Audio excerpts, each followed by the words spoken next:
Hello and welcome to Patrick's Models and Transport. Let's see what I've been doing on the railcar today. Today is a national holiday in Italy.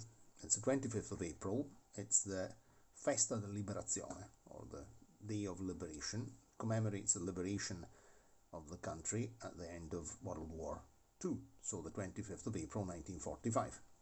So that's a historical setting. So today was technically a free day. I was actually busy because I had an English lesson with a student this morning and then another English lesson with another student in the afternoon. And right now I said, okay, I'll just do some other things. Now remembered I have a very short translation to do for tomorrow. So it's very, very short. It's just a certificate. And so I'm going to do it now, get rid of it because it's for tomorrow. And I don't want to do it in a hurry tomorrow morning. So, apart from what's been going on today, then of course we went out because you can't stay in a day. Finally, it was a nice sunny day. It seems to be sort of beginning of spring again, even if it's the end of April, because we had a sort of a bout of winter for the last week. It was extremely cold and disgusting and rainy. So, apart from blah blah about the weather and what day of the month it is, let's have a look at what's been happening here.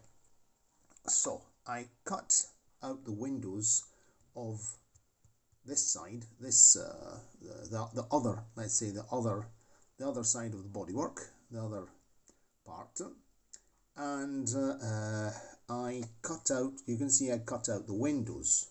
These are the windows on the doors. Of course, the doors are not going to have these very wide windows. In fact, you can see that I cut them. I didn't cut them out in line with the other windows and just cut a couple of holes in them because then I'm fitting the actual doors.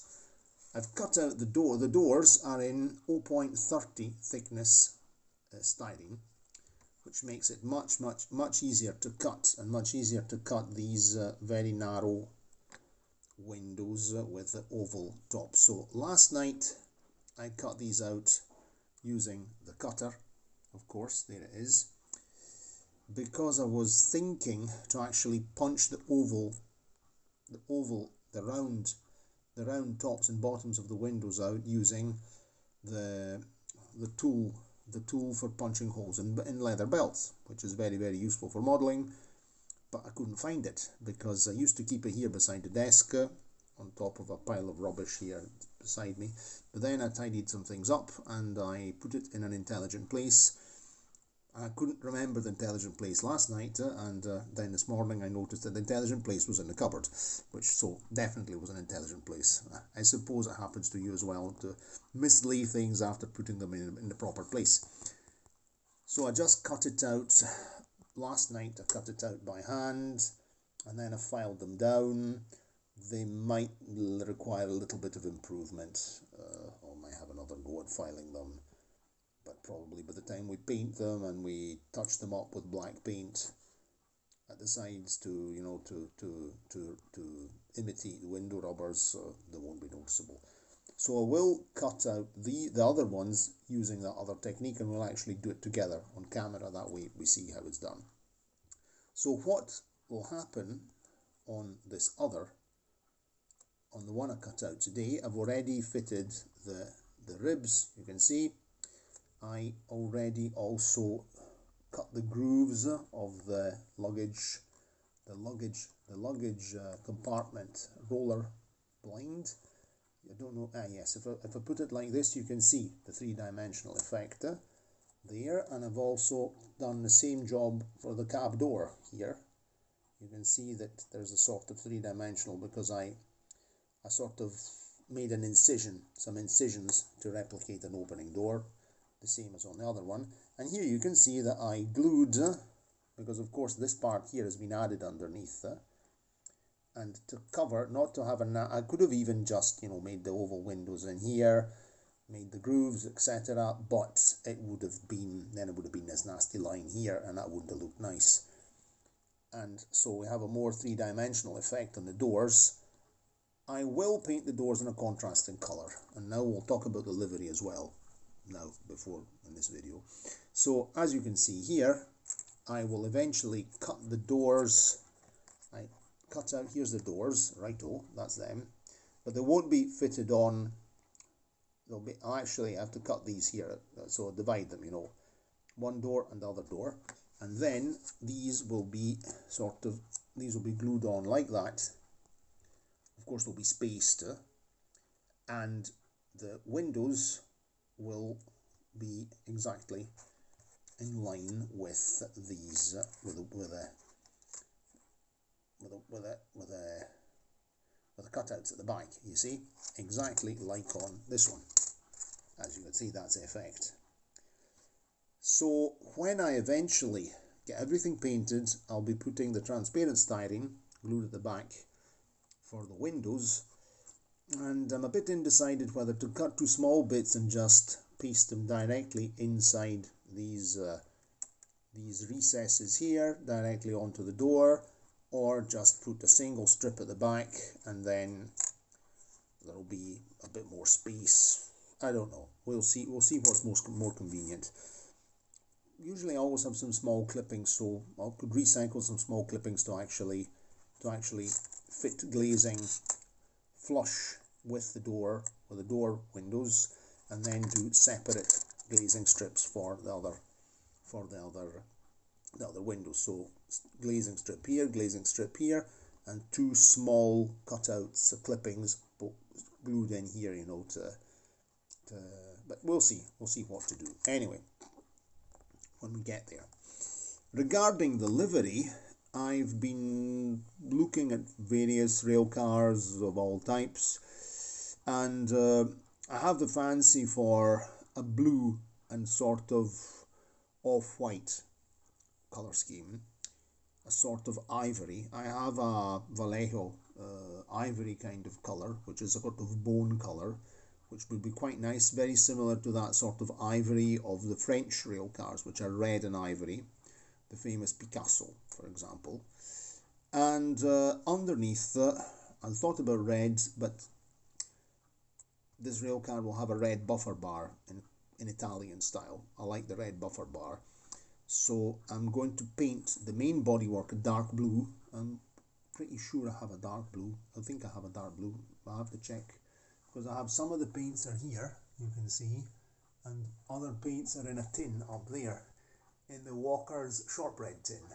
And there are a few model kits that I have to get around to building. We'll have to do that sooner or later. We'll have to start working on a model kit now that the days are long, and apparently maybe I have more time, or maybe I have more hours of daylight. Anyway, so it'll be dark blue underneath, then it'll be from the ribbing here under the windows up the way ivory. That will also having ivory and not having, I'd even thought about, you know, a two-tone blue, so dark blue, light blue, ivory, light blue. Makes things very complicated, that's a problem. And we might notice having a contrast of light blue, light blue, and then ivory here. It might be noticeable that things are not 100% perfectly straight, because everything is sort of, you know, you're cutting styrene, you're modifying, you're adapting, and so it'll be dark blue under here until the waistline, and ivory on top, and then with a silver roof, because I quite like the silver roof, and after all, that's my that's what I quite like as a color combination, a silver roof. And what else was I going to tell you? I was going to tell you something else. Let's see. The doors. But I will use a sky blue for the doors to have a contrasting. I've gone all the way, you know, to sort of have a more three-dimensional effect on the doors. I'll paint the doors in sky blue, which would have been maybe better to paint the doors before fitting them, etc, etc. But I thought to fit them on anyway, to give it more structural strength, because, you know, this part here is just glued on along the side of the styrene, and so I've considered that by cementing the doors on using Tamiya cement, it gives everything it makes everything a bit more solid. And you can see that solid it is. I mean, it's it's not flexible, it's not flimsy. So this is what we'll be doing. This will be the next step. Then you can see, important thing to do, I always keep all the clippings, always keep them. You can make buffers out of these, you can make all sorts of things. And here are the clippings of the flat, of the pre-cut ribbing. These parts here, these are pre-cut, and that's it. So nothing else. Here's the tools of the trade, of course, and I think this is all old hat for anybody who has ever, you know, sort of wandered into the self-build department of modeling. Anyway, just around to sort of finish this video. What else can I say? Oh, well, let me know if you've ever had a try, or give me if you've got any other suggestions. So that's my idea on the livery: dark blue and ivory, and light blue doors, light blue door, these doors in light blue, it could be light blue, or it could even be silver for the roller blind here. I don't know, I've not decided. And I think I might even go all the way to make a light blue cab door as well, to give it a bit of you know, not to have only dark blue and ivory. I think that might be a nice idea, and to give it a touch of you know, give it sort of make it a bit more sort of better impact, you know. I don't know how to say this. Okay, right, I'd better get this translation done now. If you liked the video, give it a like, subscribe to the channel, and click the notification bell. Cheerio, and see you next time. Ciao, ciao. Very useful things, these aluminium. I kept these, the tea light aluminium from the Christmas lamp, because I thought, maybe a piece of aluminium could be useful.